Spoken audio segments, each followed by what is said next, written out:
Hey everybody, this is Ted from Felsberg Photography. How's it going? So this video has been a long time coming. I've been trying to make this for a long time and I never really got around to it, but it's important and I want to share it with you. So I need to preface this by saying, if you choose to not do any of the things that I'm saying here, that's totally fine. I'm still going to give you amazing photos for your wedding. But if you're curious and you say, how can I make my wedding photos a little bit better? These tips are going to help you a lot and they're going to help me do a better job for you. So here we go. Let's dive into it. When you're coming down the aisle during your ceremony, don't look at me. Don't look at your photographer. Look at your spouse. Look at your dad. Look at your mom. Look at anybody you want. Just don't look at me. You want to look into the eyes of the person you're marrying and just be in love and be romantic and feel all those feels, right? So don't look at me. On that note, make sure, a second part of that is don't hold your bouquet up here. I have one photo where the bride is so excited and happy she's here, but all I see are her eyes, like above the flowers. So like smile from down here, you know, make those flowers a little lower. And a second thing too, a lot of times with Catholic ceremonies or with Orthodox ceremonies, you don't really have a choice of where you have to look. You have to do what's part of the ceremony. But if you're doing like an American ceremony at a venue or any other kind, try to look at your spouse for as much as you can. A lot of times I get photos where for long periods of time people are just staring at their officiant or their pastor. If that's not required, then I would say stare at your spouse, you know, that be in the moment with them so we get the photos of you looking at each other.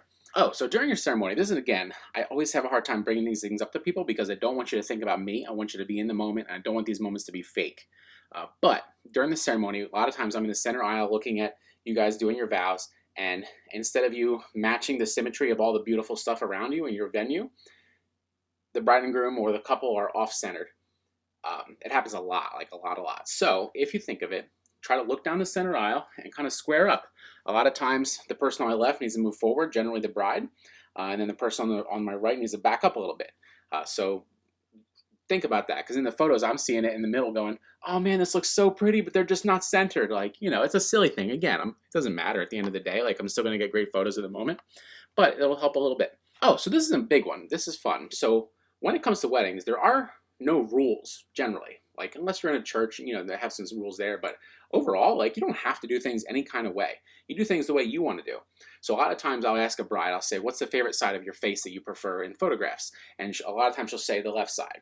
But for most ceremonies, the bride is standing on the left side of the ceremony, so I'm only seeing the right side of her face.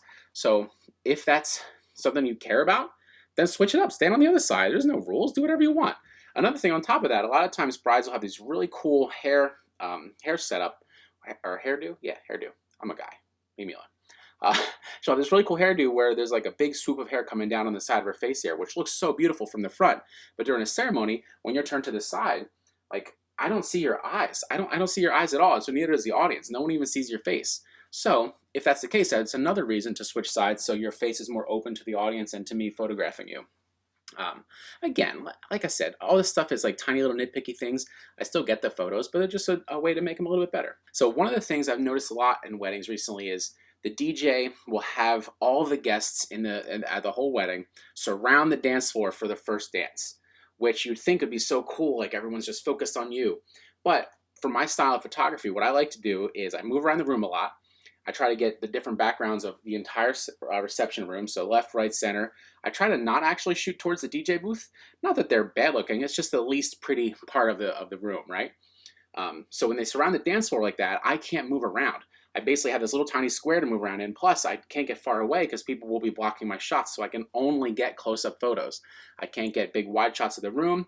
And one of my favorite shots of a first dance is I go behind one of the tables, I crouch down and I shoot through the candles or the centerpiece and I get like this really cool framing.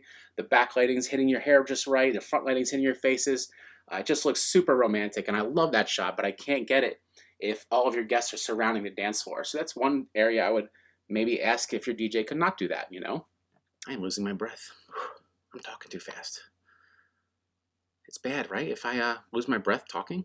I gotta go back to the gym. About the first dance, if you are not doing a choreographed dance, I suggest you slowly spin in a circle, kind of like this. So if you're with your partner and you're dancing, if you stand perfectly still and just kind of sway back and forth, what it does for me is I can only pick one spot to stand to get your face.